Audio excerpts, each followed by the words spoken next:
आज के सेशन में हम आपको अकबर से रिलेटेड कुछ जानकारी प्रोवाइड करते हैं। जो कि पहले तो देखते हैं कि अकबर जो कि 15 अक्टूबर 1542 को इसका जन्म जो होता है वो होता है अमरकोट,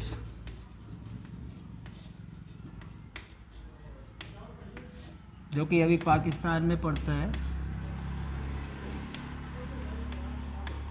यहाँ का राजा होता है मीर साल। इसके महल में होता है, क्योंकि उस समय हुमायूं जो था वो शेरशाह सूरी से पराजित होकर के ईरान भाग गया था। उसी के दरमियान इसका जन्म होता है। और इसका जो पहला संरक्षक बनता है वो होता है मुनीम खां। और इसके बाद इसका संरक्षक बनता है बैरम खान। अब यह होता क्या है,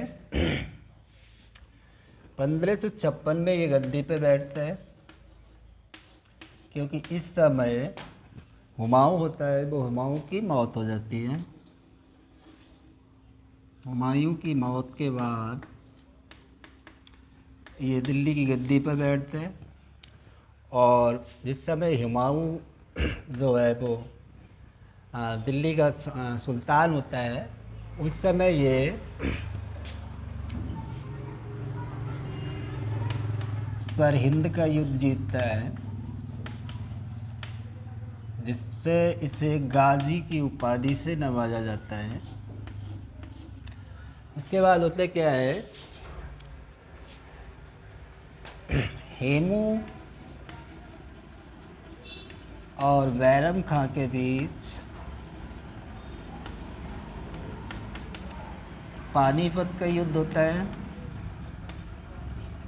इस युद्ध में बैरम खां जीतता है, जो कि 1556 में होता है।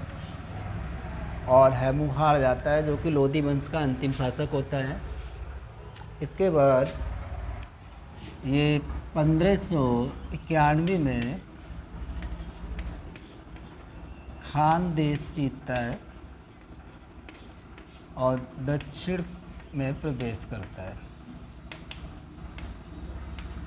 इसके बाद अगली बात करें तो अकबर के शासनकाल में क्या हुआ, तो 1562 में ये दास प्रथा का अंत कर देता है और इसे हरम दल से मुक्ति मिल जाती है। कहने का मतलब है, हरम जो होता है वो स्त्रियों से संबंधित एक स्थान जहाँ पर स्त्रियाँ रहती हैं। इसके बाद 1563 में जब ये मथुरा जाता है तो ये पाता है कि इस पर गैर जो धार्मिक तीर्थ यात्री होते हैं उन पर कर लिया जाता है। इस कारण से ये तीर्थ यात्रा कर 1563 में समाप्त कर देता है। 1564 में गैर मुसलमानों से जो जजिया लिया जाता था, जजिया कर, इसे भी तीर्थ कर बोलते थे, 1564 में समाप्त कर देता है। जबकि जजिया कर जो लगाया था वो बलबन ने लगाया था सबसे पहले।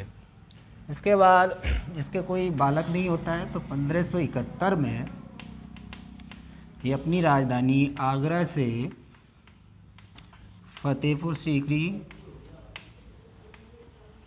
ट्रांसफ़र कर देता है। और मुगलिया और हिंदुस्तानी कलाकृतियाँ इसमें पाई गई हैं। इसके बाद 1575 में इबादत खाने का आयोजन करता है। तो इबादत खाना क्या था, यही सुलैकुल था। इसकी स्थापना आगरा में हुई थी।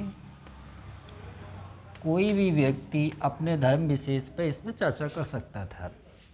इसके बाद 1579 में मजहर की स्थापना करता है। मजहर क्या है कि अगर किसी का न्याय न माना जाए तो अंतिम न्याय सम्राट का होता है, यानी कि अंतिम न्याय जो होगा वो अकबर का माना जाएगा। इसके बाद 1580 में एक पद्धति आती है जिसे बोलते हैं दयसाला पद्धति। इसका जो सृजन करता था वो टोडरमल था। और टोडरमल ने क्या किया कि जो भी भूमि होती थी किसानों या जमींदारों को दी जाती थी, उस भूमि पर 10 साल के एवज से जो भी जैसी पैदावार होती थी और उसी पैदावार के हिसाब से उस पर कर लिया जाता था। इसके बाद 1582 में अकबर इस्लाम या हिंदू धर्म से अलग होकर इसने नए धर्म की स्थापना की, जिसे बोलते हैं दीन इलाही। और पहला जो हिंदू था इसे अपनाने वाला वो था बीरबल। अभी कहीं पूछा जाता है बीरबल का नाम क्या था, तो ये राजा था, इसका नाम था महेश दास। इसके बाद अगर बात करते हैं अकबर की इधर से, तो अकबर के नवरत्नों की बात, तो मुल्ला दो प्याजा ये वजीर आला था जो इसको सजा देता था, सलाह ये इसका प्रमुख था। दूसरा था मान सिंह। ये जो मान सिंह था ये राजपूतों से ताल्लुक़ रखता था और राणा का सौतेला भाई था। कहने का मतलब है राणा का चाचा का लड़का था महाराणा प्रताप का, और इनका सेनापति था। तीसरा जो था हकीम हुक्काम, ये रसोई घर का प्रधान था।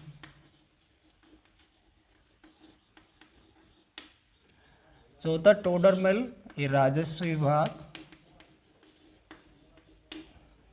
से संबंधित था। अब्दुल रहीम खान खाना एक कवि था और विद्वान भी था। इसके साथ अगर बात करें फैजी की, तो ये अकबर का राज कवि था।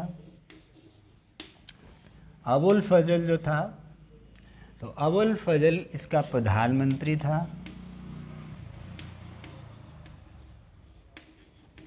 बीरबल ये हाजिर जवाबी था, हमेशा साथ रहता था अकबर के।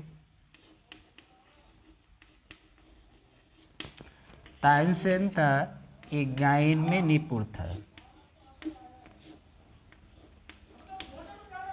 और रास नामक या मल्हार का गायक कहा जाता है। जब अकबर ने इसे ग्वालियर के राजा रामचंद्र से खरीदा था। अगली बात करें, तानसेन का बचपन का नाम जो था मकरंद पांडे था। अगली बात जो आती है कि 15 नवंबर 1556 को पानीपत के युद्ध के बाद अकबर का जो मुख्य सेनापति बैरम खां था, इसके बाद महत्वपूर्ण जो युद्ध होता है वो युद्ध होता है 1576 को, जो महाराणा प्रताप एवं अकबर के बीच लड़ा जाता है, जिसे हल्दी घाटी का युद्ध कहते हैं। इस युद्ध में राणा ने अकबर की कभी भी अधीनता स्वीकार नहीं की और न ही वो अकबर के सामने झुके। भले ही उनकी सेना कम थी, परंतु अकबर से कभी भी उन्होंने अकबर की अधीनता स्वीकार नहीं की।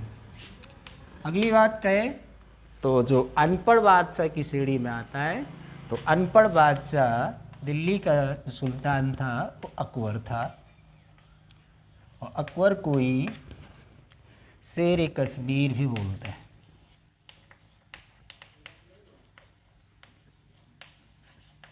और यहाँ पे एक बात आती है कि अकबरनामा या आईने अकबरी की रचना किसने की, तो फारसी में अबुल फजल के द्वारा की गई अकबरनामा की रचना। तो लगभग में अकबर ने 1556 से लेकर के 1606 तक शासन किया। और इसके शासनकाल में जो था ये राजपूतों से अपनी ज़्यादा बना के रखता था, जिस कारण से इसने लंबे समय तक शासन की नींव रखी। और जो अकबर था, अकबर ने ही आगरा में लाल किला बनवाया। सबसे बड़ी इसकी जो कृति है वो कृति है फतेहपुर सीकरी।